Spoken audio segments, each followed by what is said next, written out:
Welcome to the Slop Temple. We pray this video helps. You begin by opening the firm or court template and confirming margins and fonts so filings meet rules. Once done, turn on Track Changes and the document map so you can navigate long drafts quickly. This also preserves edits. Create and apply consistent heading styles instead of manual formatting so cross-references and the table of contents work later. Make an initial save with a clear file name and enable auto-save or versioning to protect your first draft. You now assemble the document using reusable components. Insert quick parts and building blocks for standard clauses so you never retype core language. Then add bookmarks to key paragraphs and use cross-references and fields for dates, exhibit numbers, and numbered clauses. This ensures updates propagate automatically.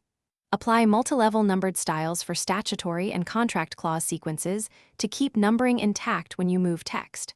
Finally, run compare or combine when receiving edits, so you finish by updating the table of contents, all fields, and running spell and legal grammar checks so the document reads professionally.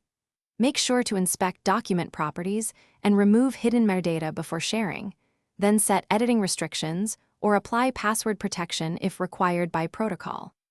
Export to PDF with bookmarks and embedded fonts, save a signed copy if needed, and keep the editable source under version control. Troubleshooting tip: if cross-references break, toggle field codes and press F9 to update fields, then reapply correct heading styles.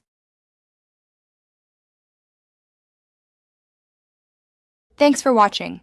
Consider subscribing if we helped you.